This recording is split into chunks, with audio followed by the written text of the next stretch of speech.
আসসালামু আলাইকুম, সবাইকে রমজানের শুভেচ্ছা। আশা করি সবাই ভালো আছেন। চলে আসলাম নতুন একটি ভিডিও নিয়ে। ভিডিওটা শুরু থেকে শেষ পর্যন্ত সবাই দেখবেন। তো প্রথমে কিছু কথা বলে নেই। জিনিসপত্রের দাম এত বেশি বেড়ে গেছে। রমজান মাস আসলে মুসলমানদের জন্য না, রমজান মাস আসে ব্যবসায়ীদের জন্য। আল্লাহ তাআলা রমজান মাসে শয়তান আটকায় রাখে, কিন্তু ব্যবসায়ীদের মাথায় শয়তান সবসময় মনে হয় ঢুকেই থাকে। জিনিসপত্রের দাম এত বেশি বেড়ে গেছে। চিকন চিকন বেগুন এখন 80 টাকা কেজি।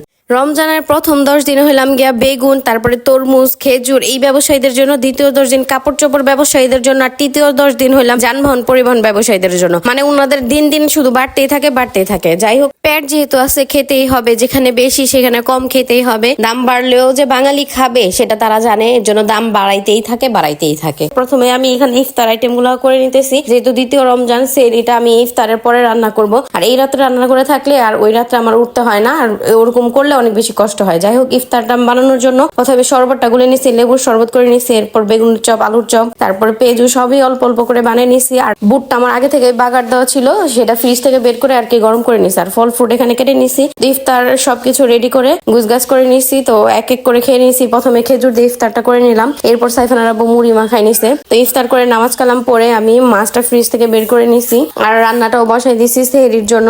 তো সেহরির জন্য এখানে আমি আয়ের মাছ বের করে নিছি। এই মাছটা ভুনা করবো আজকে। তো মাছটা প্রথমে ভেজে তারপর মশলা ভালোভাবে কষাই নিচ্ছি, বেশি করে পেঁয়াজ দিয়ে ভুনা করে নিতেছি। আর উপরে ধনিয়া পাতা কুচি দিয়ে দিচ্ছি। আর এখানে টমেটোটা আগে থেকে সিদ্ধ করে রাখছি। আজকে টমেটো ভর্তা করবো, আলুর ভর্তা করবো। আর সাইফানার আব্বু বলছে আলুর ভর্তা করতে, আর আলুর টমেটো ভর্তা সে খায় না, আমার জন্যই করছি। যাই হোক, এখানে টমেটো ভর্তাটা করে নিয়েছি কাঁচা পেঁয়াজ মরিচ দিয়ে। এই ভর্তাটা অনেক বেশি ভালো লাগে। আর এখানে আলুর ভর্তাটাও আমি করে নিয়েছি, সাথে ডিম ভেজে নিয়েছি। আর ফ্রিজ আগে থেকে ডাল রান্না করা ছিল, সেটাও গরম করে নিয়েছি। সারাদিন রোজা রাখার পর কিছুই খাইতে মন চায় না, মুখটা যেন কেমন যেন সেদ্ধ লাগে। তাই আজকে ভর্তা ভাত করলাম ঝাল ঝাল করে। আর দুধ জাল দিয়ে দিছি। তারপরে সেহরিতে আর কি গরম গরম ভাতটা দিয়ে এই ভর্তাটা অনেক খেতে ভালো লাগবে, এর জন্য সেহরিতে উঠে ভাতটা বসাই দিছি। আর এদিকে দুধটাও আমি জাল করে নিছি। এগুলোই ছিল আজকে সেহরির আয়োজন। আর ভিডিওটি কেমন লাগলো অবশ্যই কমেন্টসে জানাবেন।